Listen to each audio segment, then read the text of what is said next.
Walk all over you.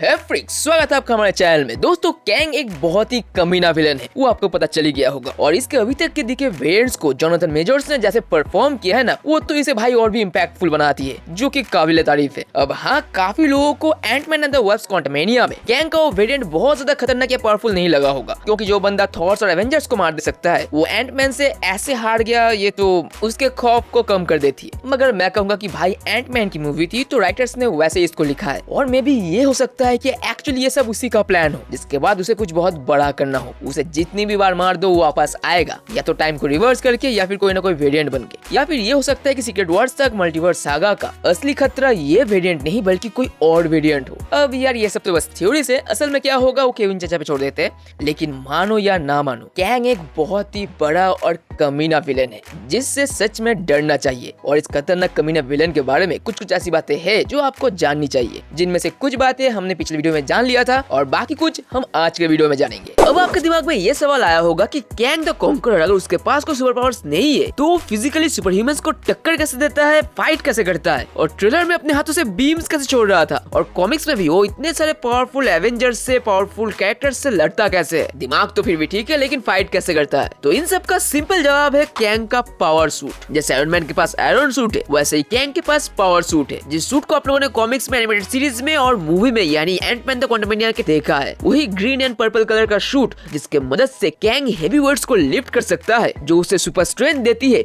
ऊपर से energy blast मार सकता है और शील्ड भी क्रिएट कर सकता है। और इवन ये सूट कैंग को एंटी ग्रेविटी का एक्सेस भी देता है, जिस कारण से वो आसानी से किसी भी चीज को अपने हाथों से कंट्रोल कर सकता है। और सिंपल शब्दों में कहे तो ये उसे टेलीकाइनेसिस की भी एबिलिटी देती है। साथ ही में इसके पास हाईटेक सूट, गैजेट और टेक्नोलॉजी है, जो फ्यूचरिस्टिक चीजें स्टार टेक्नोलॉजी के ऊपर बेस करके बनी है। नेक्स्ट, अब यार आप ये सुन के थक गए होगे कि कैंग के बहुत सारे वेरिएंट्स हैं, इतने कि गिन के खत्म नहीं कर पाओगे। लेकिन आखिर इन सब में से सबसे पावरफुल कौन है? Prime Kang? नहीं, सबसे पावरफुल कैंग है डूम द एनाहिलेटिंग कॉन्करर। अब नाम काफी अजीब लग रहा होगा, लेकिन चिंता मत करो, मैं समझाने की प्रयास करूंगा। अब आपको मैंने एक यंग कैंग नथालियन रिचर्ड यानी एके आयरन लैड के बारे में बताया था, जो कि एक अच्छा बंदा था, लेकिन आखिर में उसे भी बुरे रास्तों पे चलना पड़ा था। जितना भी वो अच्छा बनने की कोशिश कर ले, उसकी डेस्टिनी बुरा बनना ही था। और इसलिए आयरन लैड 616 में आके एवेंजर्स को बचा के, यंग एवेंजर्स को फॉर्म करके कैंग के फ्यूचर इवल वर्जन को रोकने के बाद वापस चला गया था, और आगे जाके रेवोना के चक्कर में आके वो विलेनियस बन गया था। औरत का चक्कर बाबू भैया, औरत का चक्कर बहुत बेकार होता है।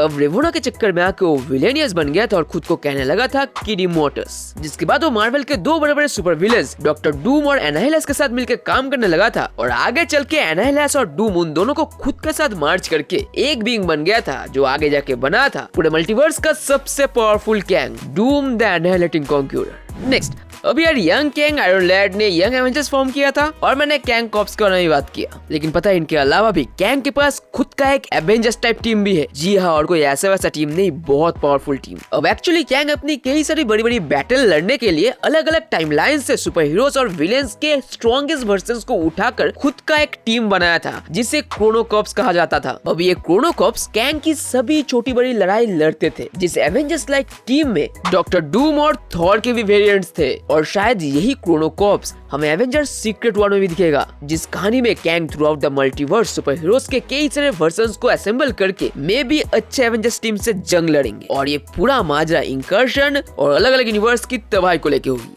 नेक्स्ट, अब दोस्तों मैंने कहा था कि कैंग, जिसका असली नाम नथालियन रिचर्ड है, उसके तार कहीं ना कहीं रीड रिचर्ड से जुड़ा हुआ है, और आयरन लैड के थ्रू कैंग के तार आयरन मैन से भी जुड़े हुए हैं। मगर क्या आपको पता है कि पॉसिबली कैंग का रिश्ता डॉक्टर डूम से भी जुड़ा है? कैसे? बताता हूँ। अब असल में जब अपने अर्ली डेज में कैंग रामाटूट यानी एक फेरो के वर्जन में था, तब उस समय उसकी मुलाकात डॉक्टर डूम से हुई थी, जो पास्ट से निकलकर अपने ओरिजिनल टाइमलाइन में जा रहा था। और दोनों की जब मुलाकात हुई थी ना, तब वो दोनों बहुत ही गहरी बातचीत करने लगे थे, और दोनों जीनियस के डीप कॉन्वर्सेशन में कैंग का ये वर्जन यानी रामाटूट को ये लगने लगा था कि डॉक्टर डूम के साथ उसका कुछ रिश्ता है। डॉक्टर डूम उसी का ही पूर्वज हो सकता है, या फिर ये हो सकता है कि दोनों सेम इंसानी हो, बस ऑल्टरनेट यूनिवर्स से, और इस चीज को लेके दोनों ने काफी बातचीत की थी। बट अगेन कॉमिक्स में आगे जाकर कभी भी इस बात को कंफर्म नहीं किया, इस बात को लेकर आगे कुछ बढ़ाया नहीं गया और इस कंफ्यूजिंग थ्योरी को वहीं पे खत्म कर दिया गया था। मगर कैंग के साथ डॉक्टर डूम का कुछ न कुछ रिश्ता तो था, और क्योंकि कॉमिक के सीक्रेट वॉर में डॉक्टर डूम एक लीड विलेन था, मगर एमसीयू में कैंग को लाया जा रहा है, तो हो सकता है कि एमसीयू में भी डॉक्टर डूम को कैंग का एक वेरिएंट दिखाया जाए। बट अगेन ये बस एक थ्योरी है जिसका सच होने के चांसेस ना के बराबर है। नेक्स्ट दोस्तों, एक काफी वाइल्ड थ्योरी है कि ये जो एमसीयू का मल्टीवर्स सागा का बिग डैडी कैंग हमें दिख रहा है ना, कैंग नाम का ये जो खतरा मल्टीवर्स में आ रहा है, इस खतरे को लाने के पीछे एक्चुअली टोनी स्टार्क का हाथ है। क्या भाई, पहले अल्ट्रॉन भी और अब कैंग भी, हर बिल क्या टोनी पे फाड़ोगे? अब भाई सबसे इंटेलिजेंट कैरेक्टर में से एक होने का कुछ तो नुकसान भी होगा ना। अब देख भाई, हालांकि कैंग का एक बहुत ही पुराना वेरिएंट विक्टर टाइमली, उसने 60-70s के एरा में समय रेखा की इजाद की थी, अलग अलग पैरेलल टाइम के बारे में रिसर्च किया था। मगर एमसीयू के यूनिवर्स में practically actual time travel possible किया था टोनी स्टार्क ने। जी हाँ, टोनी की वजह से एमसीयू में पहली बार टाइम ट्रेवल पॉसिबल हुआ था, क्योंकि टोनी ने ही टाइम स्पेस जीपीएस को बनाया था। और कैंग कौन है? एक बहुत ही फ्यूचर से आने वाला इंसान जो मास्टर ऑफ टाइम है, और टाइम ट्रेवल सेंचुरीज पे टेलीपोर्ट होना, टाइमलाइंस को सेटल करना, उन पे राज करना, कॉन्कर करना जिसका काम है, लिटरली टाइम से खेलना जिसका काम है। और अगर वो फ्यूचर से है और टाइम ट्रेवल करके टाइम से खेल सकता है, और वो भी इतने खतरनाक टेक्नोलॉजी के साथ, तो ये चीज पॉसिबल इसीलिए है क्योंकि पास्ट में टोनी स्टार्क ने टाइम स्पेस जीपीएस को बनाया था और टाइम ट्रेवल को पॉसिबल किया था। जिसी पुरानी टेक्नोलॉजी के ऊपर बेस करके कैंग ने फ्यूचर में इतना एडवांस टेक्नोलॉजी बनाया है और टाइम में और टाइम स्ट्रीम में तबाही मचा रहा है। और एक्चुअली कॉमिक्स में भी कैंग की फ्यूचरिस्टिक टेक्नोलॉजी स्टार टेक्नोलॉजी के ऊपर ही बेस करके बनी थी, और इसीलिए थ्योरी ये है कि जाने अनजाने में ही सही, मगर टोनी स्टार्क की वजह से ही कैंग नामक ये खतरा, ये कमीना विलेन क्रिएट हुआ। अब ये बस एक थ्योरी है, लेकिन आपको क्या लगता है कमेंट में बताना जरूर। और अगर आपको इसका पिछला पार्ट देखना है तो राइट में एक वीडियो आ रही होगी, क्लिक कर लेना। और अगर आपको कैंग के पावर्स के बारे में जानना है तो बाय वाली वीडियो आपके लिए। सो फिर मिलेंगे एक और वीडियो में एक और मजेदार कंटेंट के साथ, और तब तक के लिए स्टे ट्यून, स्टे सेफ, अपना फैमिली का ख्याल रखना और दूसरों के काम में मदद करना, because you are a freaking superhero.